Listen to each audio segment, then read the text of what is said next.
So here we've got Lock House. This is Woodnook Lock at the beginning of what we would class as the Stanley Ferry stretch, coming straight off of the river. So this is the lock off of the river. Let's have a quick look down. Always makes me wonder why on a lot of mooring points when you come up to a lock, they'll get you to moor on like the left hand side, and then they'll put all the switch gear on the right hand side, and for lone boating that is a little bit of a difficulty. We've got back entrance down onto Ferrisville Marina, which at some point, once the next storm passes, I'll be sending the drone up and I'll be doing the full Stanley Ferry stretch from top to bottom, which will have a go at editing because I'm new to this, and then I'll upload it to the site. Come on, boy, Riv. So coming up to the top lock,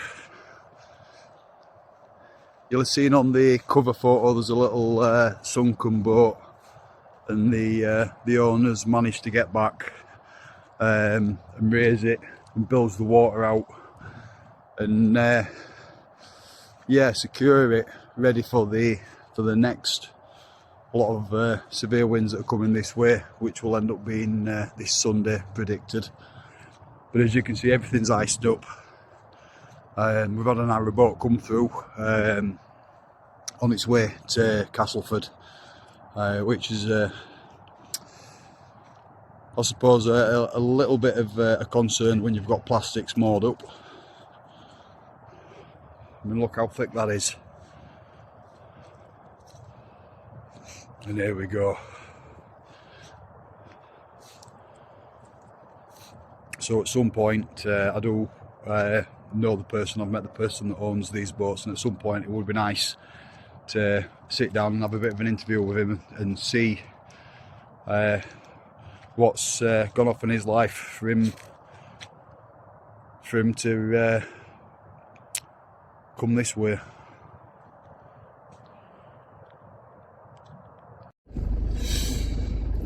So if you're ever fortunate enough to come this way, let's turn that off. If you are ever fortunate enough to come this way and you come onto the lock, if you are ever thinking about driving down the lane, just make sure you've got something with a decent suspension on it. I'm going to do what I can to video the state of the road all the way up. My last vehicle wasn't as robust as this one, and driving up and down this road did cause damage to my car. I'm not exactly sure who owns the road. I don't know if it's the farmers or the canal trusts, but if it is the canal trust, come on, let's get it sorted out. We are paying a lot of money in river licences every year, and with the increased constant cruises, because we apparently use the network more, even though you are closing the toilet blocks down and making things inaccessible to us, you can at least maintain the roads in car parks so that people that are liveaboards aren't damaging the vehicles and aren't having to park so far away from the vehicles that when they get broken into, they don't know about it until the following morning. So this little bit of road is maintained a little bit, and if we look over, we've got the finger moorings, all toffs. The finger moorings are a part of Ferrisville.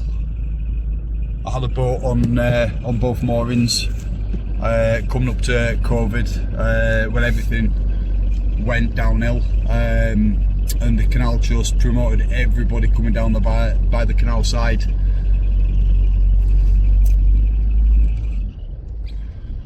So as I come up to the entrance of the farm, I'll start coming to some quite large potholes.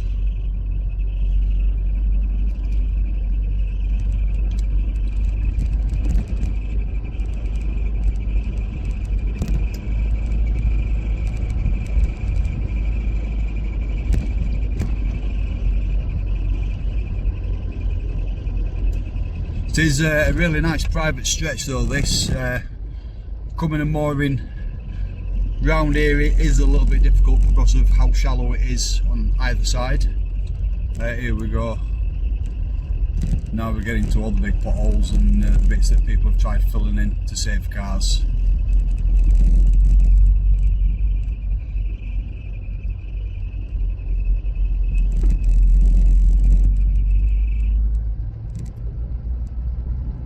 And ahead you can see the M62 flyover. So if you're ever going from the Leeds junction to junction 32, when you get to the river bridge and you look over, the next bridge onto that is the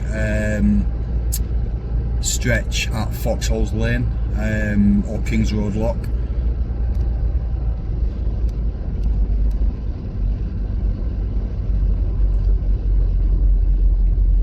So here we go, now we're getting to the nice bit of road for you to fetch your brand new EV down.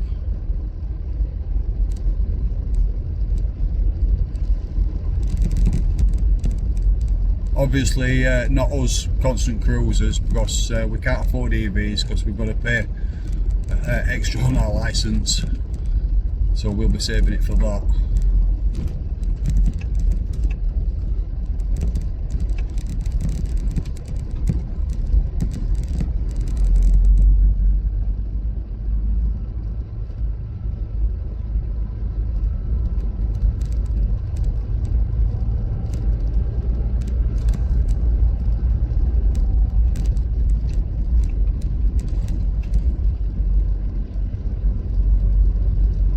There are a lot of dog walkers down here, so it's not the sort of place where you'd want to just be thrashing about. Oh, looks like someone's running to get something. Oh, someone's stuck in the bushes. No, come and help. Do you need help? Stay there, stay there, stay there, stay there.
In back.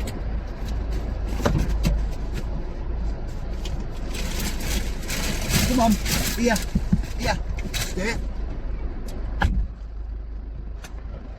In back.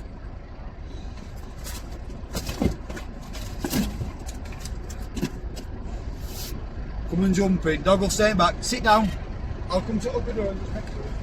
Alright then. Now then. Hey up, kid. Sit down. I'm a dog person, so.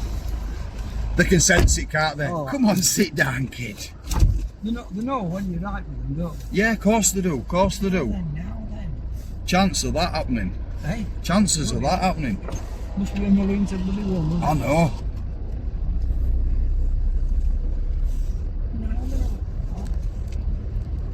like that, don't you?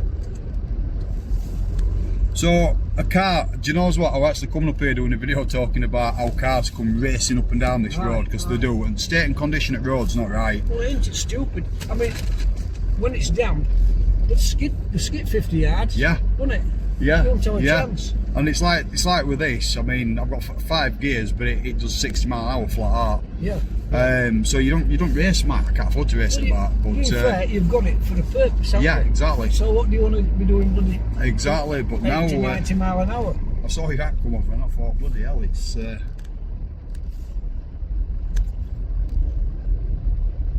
Thanks a lot anyway. No, you're welcome. You're welcome. Do you know, as I suppose we've all got parents, haven't we? And kids, aunties, uncles, nieces, nephews, and you got to think about it. Aye. So there we go. Just dropped this gentleman off at his daughter's car. He's gone out for a walk, and the car's come up this lane quite fast. I did actually cut the video up because we started talking in conversation where we're a little bit personal for him, or I deem it personal for him, and I'm not willing to do that. Put some of his personal life up. It's not for me to do. Put mine up, but not his. From what you'll have seen with video we cut before, the gentleman's moved backwards out of the way of a car that's come hurtling up that really rough lane, and he's slipped over backwards and slipped down the embankment and banged his head, and he's been there for an hour. His daughter's come looking for him with a search party, and that is what you've seen. So on my camera you should see a little white hat that flies out and lands on the embankment, and then you'll see his daughter signalling me to stop because she's worried about her dad. So yeah, it all happens down by the canal, but the main thing is you saw the thickness of the ice on the canal, and what that could have meant to somebody a little bit older, maybe not as fit as other people, stuck. And that's the difference between somebody being here tomorrow and day after, a week after. So as we come up, we're coming across the back of all the leisure moorings that are leased out by the Canal Trust. These are the ones that a lot of people do residentially live in, which I've got absolutely no problem with. I do think that the way that they're angling towards constant cruisers, they've not taken into consideration the water rates by people living on moorings 12 months a year, and as well as council tax evasion, which is something that you'll hear me say a lot, because I constant cruise. I do my best to move every 2 weeks. Sometimes it might be a little bit longer, depending on circumstances. But as I'm doing it, I'm going to do my best to show you all of the cut and interview as many people as I can. All the best, and I'll catch you all next time.